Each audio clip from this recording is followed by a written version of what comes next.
Hoy les traigo el caso de uno de los criminales seriales que durante años cometió crímenes sin que lo pudieran capturar. Hola, hola, yo soy Gena y bienvenidos a un nuevo caso.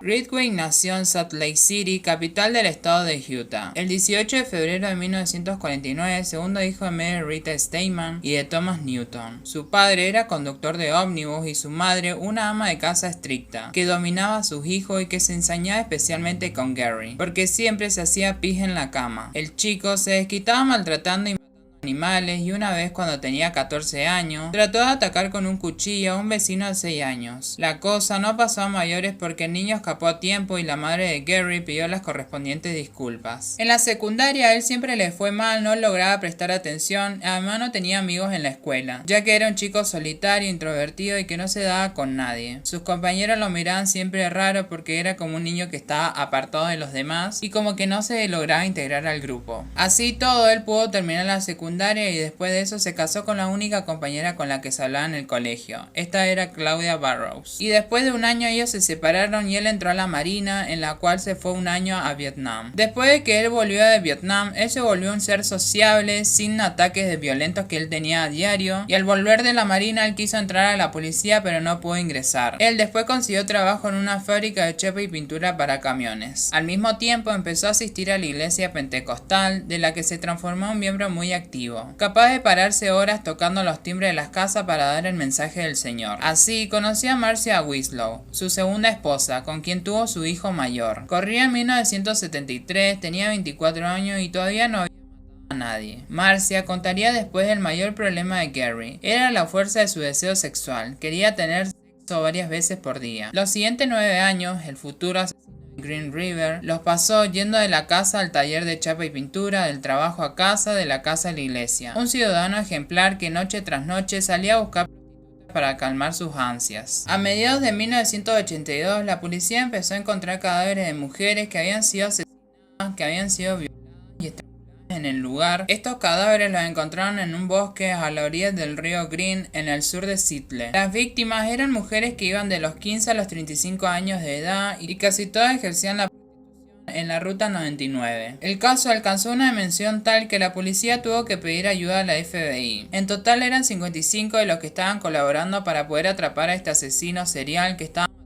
a esas mujeres. Por la similitud del modo operandi que tenía, era un solo criminal, un violador y un asesino en serie. La línea de investigación apuntaba a un individuo que se dirigía hacia mujeres transeúntes que eran las víctimas perfectas. Se subían al vehículo con discreción por no ser descubiertas. Explicaba por entonces el sheriff Reicher, que estuvo en la investigación desde el primer momento. Para 1986 los cadáveres superaban la veintena, y aunque la policía detuvo e interrogó a varios sospechosos, pero ninguno era el asesino que buscaban. O eso se creyó porque Gary fue detenido 2 veces, una en 1983 y otra en 1986, cuando él manejaba su auto de noche por la ruta 99, evidentemente buscando una.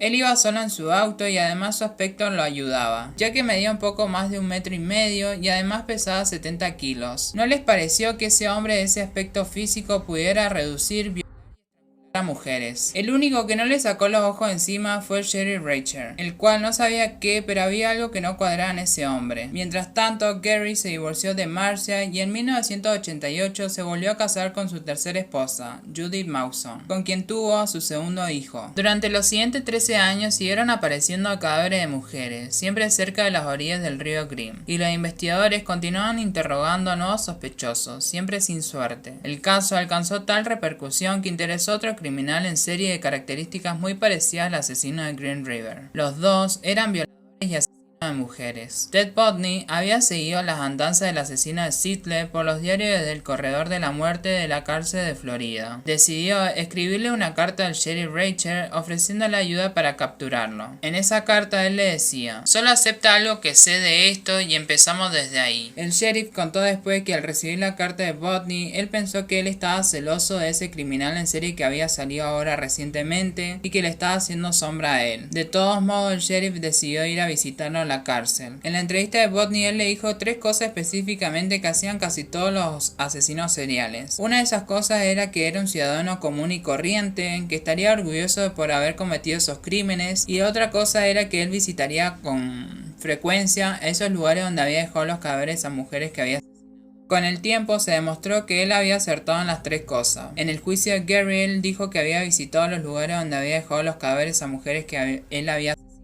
y que no lo había visitado solo esos lugares, sino que lo había visitado con su hijo menor, que nunca supo por qué lo llevaba su padre a esos lugares. Para 2001, las pruebas de ADN comenzaron a generalizarse en las investigaciones policiales de los Estados Unidos y el sheriff Rachel decidió apelar en las nuevas tecnologías tan prometedoras. Estaba seguro que comprobando una muestra de Ridgway y de algunos otros sospechosos con la evidencia de la investigación que habían recogido los cuerpos de las víctimas podrían identificar al asesino de Green River. Las muestras encontradas en las mujeres más la evidencia que tenía la policía dio el nombre que estaban buscando, Gary Ridgway. Lo detuvieron en su casa el 30 de noviembre del 2001 bajo 4 acusaciones de violación y asesinato. Los crímenes de Marcia Chapman, Cynthia Hinds, Opa Mills y Carol Christensen, en cuyos cuerpos se habían identificado muestras de sangre de Ridgway. Poco después se sumaron otras 3 acusaciones. En las escenas del crimen de Wendy Cofield, Debra Butler y Debra Estes se habían encontrado manchas de pinturas que coincidían con la de Ridgway. Utilizaban sus tareas como pintor de camiones. En los meses siguientes, Gary le indicó a la policía dónde había dejado otros 41 cuerpos de mujeres. Al juicio llegó acusado de 48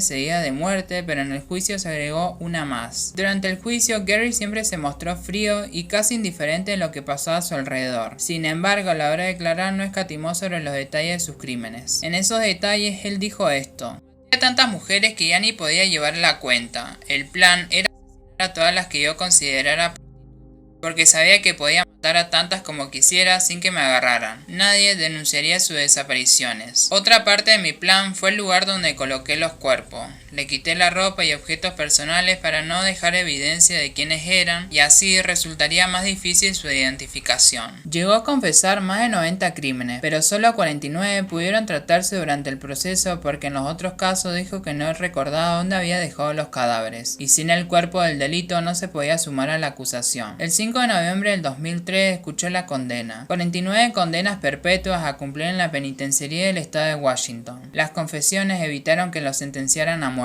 Durante todo el proceso, Gary Ridgway habló en tono monocorde y escuchó a los testigos como si no estuvieran hablando de él. Nada parecía interesarle en ese momento. Solo una vez mostró alguna emoción. Fue al escuchar al padre de una de sus víctimas. En lugar de tratarlo de monstruo como habían hecho otros, él le ofreció su perdón. Bueno, gente, hasta acá llega el caso. Espero que les haya gustado. No sé si habían escuchado sobre este caso de este asesino en serie literalmente que mató a todas esas mujeres y que después de unos años recién lo pudieron capturar por el ADN, que literalmente se empezó a evolucionar lo que serían los laboratorios. Hay un montón de casos que se han podido resolver durante los años a través de la tecnología que hay. Qué fuerte literalmente este caso, que después de unos años recién se pudieron descubrir todos los crímenes que habían ocurrido y que no sabían quién eran. Que lo tenían ahí, pero como que no sabían si era él o no, ¿me entendés? Así que nada, gente, si les gustó el caso no olviden de comentar acá abajo, no olviden de darle like al video, de suscribirse acá en el botoncito rojo, que eso me ayuda a seguir subiendo muchos más videos. Así que nada, gente, nos vemos en un próximo caso que voy a traerle mucho más.